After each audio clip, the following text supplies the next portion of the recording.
Since 2008, the UK's economic growth rate has slowed down sharply. Before 2008, productivity growth was around 2.5% a year, but in the past 15 years, it has averaged just 0.5%. It is not just the UK which has seen a slowdown, but the UK has definitely performed much worse than similar countries. It has become known as the UK productivity puzzle, and like any good Agatha Christie novel, there are many potential culprits. These are the top 10. Firstly, the UK's level of investment is very poor. Total investment is one of the lowest in the developed world. Public sector investment was cut in the austerity of the 2010s, and this seems to have had a knock-on effect to also private sector investment, which has struggled, especially since 2016. Investment has been hit by uncertainties, weak demand, difficulty accessing finance, and the impact is that the UK has a low adoption of new technologies such as robot automation. The UK is only around 24th in the global league table. And in terms of research and development, critical for increasing productivity, the UK has been an international laggard, with only around 1% of GDP devoted to innovation, though the COVID research programme did see a welcome break to this trend. Investment has definitely suffered from weak economic growth and weak wage growth in the past 15 years. But on top of this, in the past 15 years, business have frequently struggled with radical new changes with government policy. Brexit upended trading relations, creating uncertainty. But there has also been a flip-flopping on many other policies, such as corporation tax, industrial policy and education. The radical experiment of a Truss Kwarteng regime was short-lived, but in the aftermath of COVID oil price shock, it led to added business instability, which is very discouraging for investment. One reason for the low level of investment in the UK is the difficulty of building anything in the UK. And this is particularly acute in housing and infrastructure. I covered the turmoil and failures of the big HS2 project in a recent video, and it's very symbolic of the UK's difficulty in building infrastructure which a country needs. Due to expensive planning regulations, high cost of land, lack of skilled labour, the UK finds it much more expensive to build anything than its European neighbours. It means that many worthwhile transport links never get built because it's just too expensive. And on top of that, the government has had a reluctance to invest public sector money. Unfortunately, the partial cancellation of the flagship, expensive and over-budget HS2 will only make it more difficult for future projects. One of the main motivations for building HS2 was to improve connectivity between Britain's cities. The UK definitely struggles from regional inequality and an over-reliance on London and the South East. The LSE reports that productivity in London and the South East is 63% higher than, say, Wales. Basically, take London out of the equation and the UK productivity problem is even worse. Gross value added in London is more than double some other regions in the north of the country. And the high cost of housing and dire state of public transport make it harder to move around the country. Potential growth areas like Cambridge and Oxford are stymied by planning regulations in building housing. London is burdened by high housing costs and the north by a lack of investment. One reason for the UK's shocking performance post-2008 is the over-reliance on the finance sector. The UK financial sector as a share of GDP is the second largest in the world. In the boom years before the great financial crisis, excessive risk-taking in finance helped to exaggerate UK productivity growth. But after 2008, the large decline in finance industry and new regulations to limit speculation hit overall productivity. A report by UK Parliament found that an over-reliance on finance was holding back investment into more productive and dynamic industries such as manufacturing. After recovering from the great financial crisis, the next big blow to productivity the UK faced was Brexit. But first, I'd like to briefly mention a product that might help your own personal productivity. This is an E7 Pro standing desk.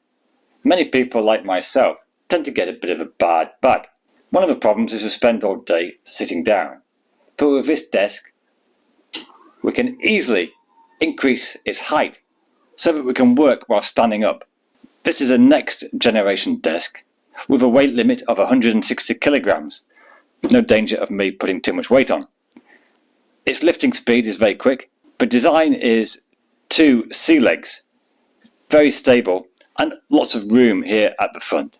It's very easy to set up, only took me a few minutes, and it's also got a very convenient cable tie that keeps everything under the desk nice and clean. This month there's a special Black Friday sale, 50% off, and if you look at the description, there's a special code which enables you to an extra 10% off site-wide. Britain's long drawn-out departure from the EU, from a vote in 2016 to leaving the single market in 2021, upended trading relations with Europe.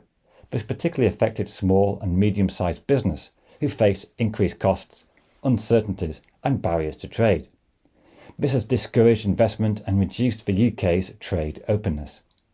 The Economist reports a conservative estimate that Brexit led investment to be around 11% lower than otherwise.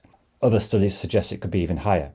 Now, although Brexit has faded from the news somewhat, in January of 2024, firms will still face even more obligations and new costs for exporting to the European Union. Another big problem is that the UK faces a deficiency in education and training. The UK has been successful in getting more people to university, but has struggled with vocational training. There's a lack of cooperation between colleges, local governments and business to train workers with the skills needed by the private sector. And it doesn't help that vocational skills are often looked down on by schools, with schools keener to send people to university. And this lack of skills has also encouraged an approach to the economy of low-wage, low-skilled workforce. Firms have preferred more labour-intensive industries, been willing to hang on to workers, rather than looking to increase capital investment and push up wages and productivity. Now, to some extent, recent inflation, rise in the minimum wage and a shortage of workers has encouraged firms to maybe reevaluate this process, and this is something that's going to be very necessary if the UK is to change its low productivity growth model. Now, one reason for the UK's slowdown in productivity is that we are seeing a global trend towards lower productivity. One big problem is that the gains from technology have tended to slow down in recent years. The internet hasn't been quite as transformative as we may have liked. It's not been as transformative as, say, electricity, containerization or microchip computers. Now, some hope that this may change with the introduction of artificial intelligence, and that this may provide a boost to productivity and technological growth, which would be very welcome, and this may kickstart new investment and higher growth of the UK and the world. But there's no guarantee this will happen. There's no guarantee that AI will be the transformative technology some people hope. In recent years at least, the UK has also had a problem with a decline in labour market participation. There's been a rise in long-term sickness and people taking early retirement. And this means that more older, more experienced workers with many decades of on-the-job training are leaving the labour force. Now, there are multiple reasons for this, such as long COVID, a rise in waiting lists on the NHS, and a general deterioration in health. But it does affect productivity, and with a lack of homegrown skilled workers, the UK has increasingly relied on immigration to fill in vacancies, and despite very high levels of net migration, business still complain they have difficulty getting the right workers in some areas. Another issue is that many small and medium-sized firms in particular say they have difficulties getting access to finance. In the UK, banks are more reluctant to take risks, especially with small firms. Unlike on the continent, where banks take a longer-term view, in the UK, firms are often forced onto the stock market, which has a more short-termism approach. And the recent rise in interest rates is an additional shock, which will make this hard to change. The higher interest rates don't just increase mortgages, but they also discourage investment. And it will take a long time for businesses to absorb the rise in interest rate costs.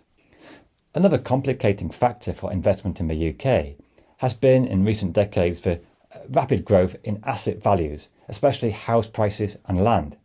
Low interest rates in the aftermath of the great financial crisis caused a boom in house prices, and this has meant that the UK has seen a much faster growth in wealth than income.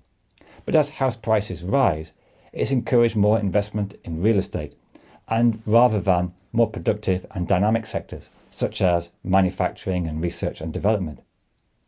As mentioned, a big challenge to the UK's productivity growth is a failure to invest in infrastructure. The cautionary tale of HS2's cancellation brings to the fore many of the UK's long-term problems, and this video goes into more detail about why the UK faces an uphill battle to be able to invest in the future of the economy.